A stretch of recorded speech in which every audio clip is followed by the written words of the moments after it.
भले ही इसमें 7 दिन की बजाय 9 दिन लग जाए। कई बार क्या होता है कि हम ना टेस्ट सीरीज कई बार कुछ स्टूडेंट के लिए नुकसान भी कर देती है। नुकसान ये कर देती है कि 7 दिन का टाइम मिला है, वो उसको 7 दिन में कंप्लीट करने के चक्कर में जल्दीबाजी में आधा अधूरा पढ़ के आते हैं। जैसे मान लो मैंने इसमें कहा कि आपके 3 स्टेप होने चाहिए। पहला स्टेप खुद के नोट्स पढ़ लिए, दूसरा स्टेप कोई एक आधा कोई वैल्यू एड ऑन करना है तो, तीसरा स्टेप PYQ, चौथा स्टेप शॉर्ट नोट्स। इन सब में थोड़ा सा टाइम भी लगेगा। लेकिन कुछ स्टूडेंट क्या करेंगे कि सिर्फ एक ही स्टेप किया, क्या नोट्स पढ़ लिया और मान लिया कि अपनी तैयारी हो गई इस सब्जेक्ट की पूरी। इसकी बजाय तो मैं ये कहूंगा कि भले ही आप 7 दिन की बजाय 9 दिन ले लो, भले ही आप 7 दिन के अंदर 70% टॉपिक ही पढ़ के आ जाओ, लेकिन उसको फिर ये सारे स्टेप पूरे करके आओ। तब आपको सब्जेक्ट के अंदर जो कॉन्फिडेंस आएगा वो अलग ही होगा। और वो जो 30% बचा है उसको अलग से मार्क करके रखो, क्योंकि उसी सब्जेक्ट का रिवीजन इसी टेस्ट सीरीज में 2-4 पेपर बाद वापस होना ही है। तो उस दौरान क्या करेंगे, उस दौरान इन 30% जो हम पहले छोड़ के चले गए थे उसको पहले पढ़ेंगे और फिर बाद में 70% का रिवीजन करेंगे। बात समझ रहे हो मेरी? कि भले ही 7 की बजाय 9 दिन लग जाए, या फिर 7 दिन में ही पेपर देना है, कोई बात नहीं, 70% पढ़ के आ जाओ। 100% पढ़ के आने की बजाय 70% पढ़ के आ जाओ। क्योंकि हम यहाँ पर जो भी काम कर रहे हैं वो प्रैक्टिस के लिए कर रहे हैं, अपने लिए कर रहे हैं, कोई दूसरे को मार्क्स दिखाने के लिए नहीं कर रहे हैं कि हम सारा पढ़ के आ जाए 2 नंबर हमारे ज्यादा आ जाएंगे, उसके लिए थोड़ी कर रहे हैं। हम तो फाइनल में हमारे मार्क्स हैं उस चीज के लिए कर रहे हैं ना। और फाइनल में मार्क्स कब आएंगे? जब पहली बार ही चीज को पूरी अच्छे से करोगे, आधी अधूरी नहीं करके आओगे। इसलिए आपके तो इसमें जो है ठीक ठाक टाइम भी दे रखा है। ये वाली जो टेस्ट सीरीज है उसमें तो गैप भी ठीक ठाक है, कई कई जगह पर तो 2-2 हफ्ते का गैप, एक एक हफ्ते का गैप भी है बीच में। और सिलेबस भी बहुत ज्यादा बड़ा नहीं दिया। इस तरीके से आप बहुत आराम आराम से चीजों को पढ़ें, लेकिन बहुत अच्छे से चीजों को पढ़ के आए, है ना। तो ये चीज है। और चीजों को कुछ पूछ रहा हूँ, जैसे आपने बढ़िया क्वेश्चन पूछा।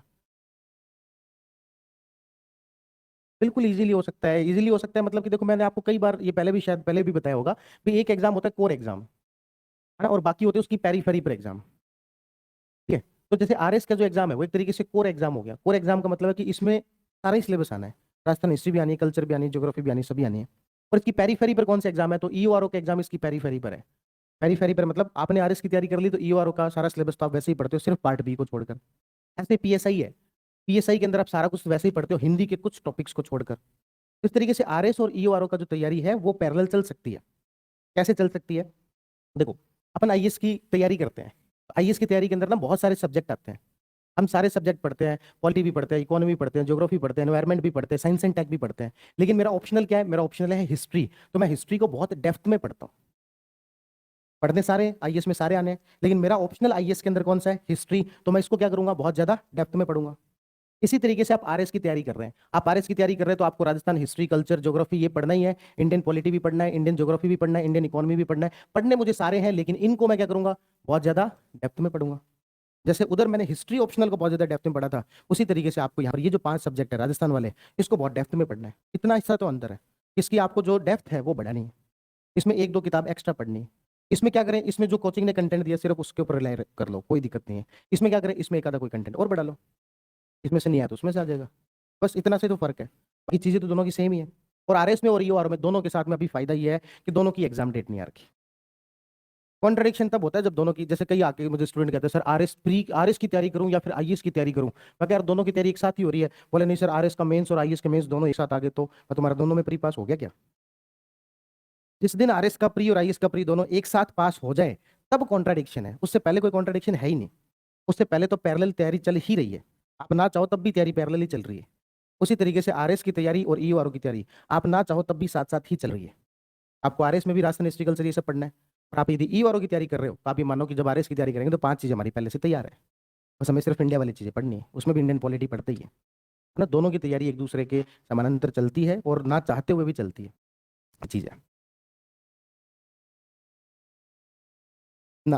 नहीं नहीं नहीं नहीं। पहले पहले वो वाले सब्जेक्ट कर लो जो दोनों में कॉमन है, उससे आपको कॉन्फिडेंस आ जाएगा कि चलो भाई अपन ने EOR वाला काम कर लिया। अब जो भी एक्स्ट्रा टाइम मिल रहा है उसमें RS का जो भी सब्जेक्ट हम पढ़ पा रहे हैं वो सब हमारे लिए बोनस है।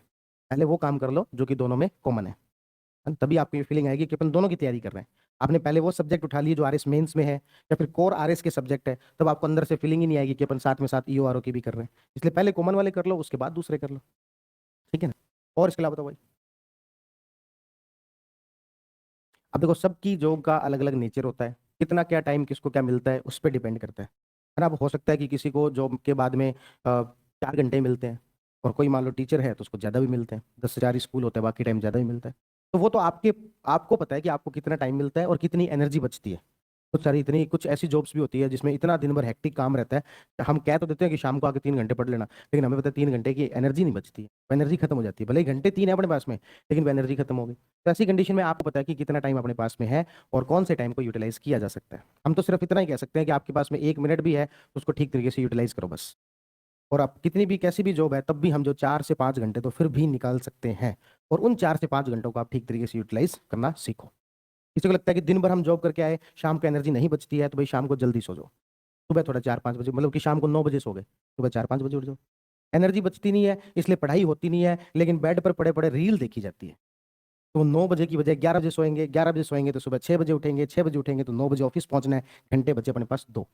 लेकिन यहीं पर थोड़ा सा अपन डिसिप्लिन रखें कि एनर्जी नहीं है, कोई बात नहीं, 9 बजे सो जाएंगे, मोबाइल को रखा साइड में, अपने आप 4-5 6 से 4-5 बजे तक जागा जाएगी, 1 घंटा एक्स्ट्रा मिला, उसी को यूज कर लें, है ना। तो जॉब की नेचर के अकॉर्डिंग आप इसमें से अच्छे से बता सकते हैं।